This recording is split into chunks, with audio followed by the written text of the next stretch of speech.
जाएगा। मत्तः सति इति मत्सर। आज जितना व्यक्ति अपने दुख से दुखी नहीं है भैया, उतने पड़ोसी के सुख से दुखी है। हमें इसी मत्सरता को मिटाना है।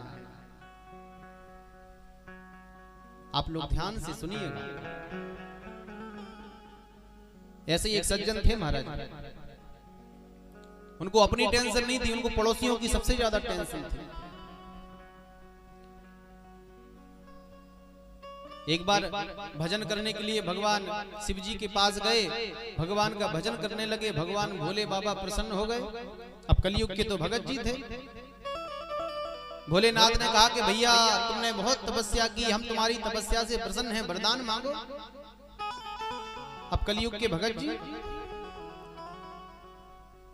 कुछ नहीं महाराज, बस आपके दर्शन मिल गए, हमें कुछ नहीं चाहिए। बोले नहीं नहीं, कुछ तो मांग लो। बोले महाराज मुझे दुनिया का सबसे बड़ा आदमी बना दो। भगवान बोले बना देंगे, पर प्रभु मेरी आपसे प्रार्थना है कि मेरा पड़ोसी मुझसे आगे ना बढ़ जाए। भगवान बोले ऐसा होता है क्या?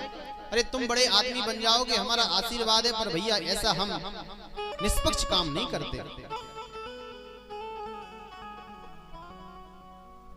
अरे तुम अपनी जगह आगे बढ़ोगे, पड़ोसी अपनी जगह आगे बढ़ेगा। बोले बस यही तो मैं नहीं चाहता कि मेरा पड़ोसी मुझसे आगे बढ़ जाए।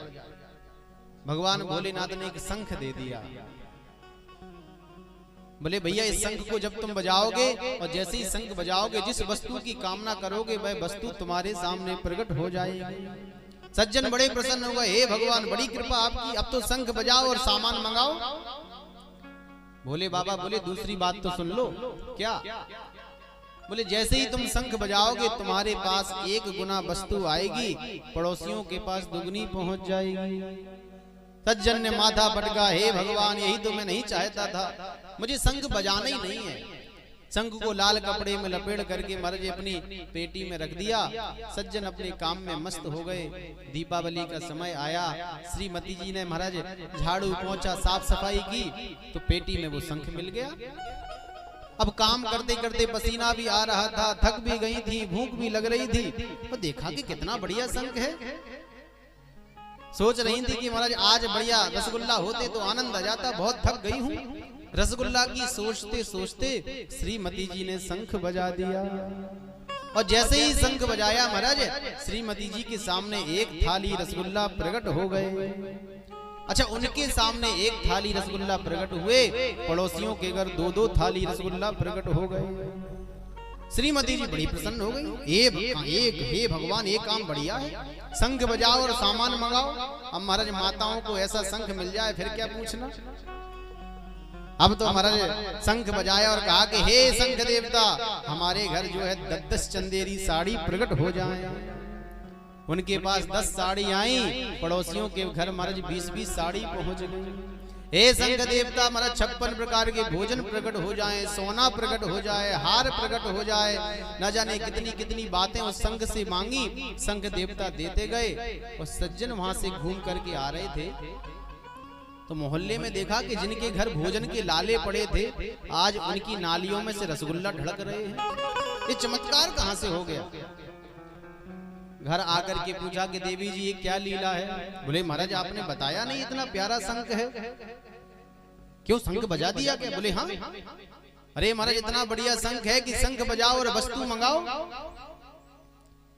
आपने शंख बजा दिया? बोले हाँ बजा दिया। अरे बोले आपको मालूम नहीं इस शंख को बजाने से फायदे के साथ नुकसान भी है। क्या नुकसान है? बोले हमारे घर 1 गुना वस्तु आती है, पड़ोसियों के घर दुगनी पहुंच जाती है। श्रीमती जी बोली तो कोई बात नहीं, हमें क्या लेना देना। बोले ऐसे कैसे लेना देना नहीं, मुझे तो लेना देना है। बोले अब तुमने शंख बजा ही दिया है तो मैं भी क्यों पीछे हटूं। सज्जन ने भी शंख बजाया। हे शंख देवता, हमारा मकान जो है 4 मंजिल बन जाए। उनका मतलब 4 मंजिल मकान बना, पड़ोसियों का 8 मंजिल बन गया। सज्जन का बीपी हाई हो गया। हे शंख देवता, हमारे घर बढ़िया जो है फॉर्च्यूनर गाड़ी आ जाए। उनके पास 1 आई, पड़ोसियों के पास 2-2 पहुंच गई। संत भरत सज्जन का बीपी और बढ़ गया, अब तो रहा ही नहीं गया। तो गुस्से में कहा कि हे शंख देवता, मेरे घर के आगे एक कुआं खुद जाए। महाराज पड़ोसियों के घर के आगे 2-2 कुएं खोद गए और कहा कि हे संग देवता मेरी एक आंख फूट जाए। फिर कहा था महाराज पड़ोसियों की दोनों आंखें फूट गईं। रोज सुबह गए तो धमाधम सारे पड़ोसी उस कुएं में कूद गए। बोलिए राधे राधे।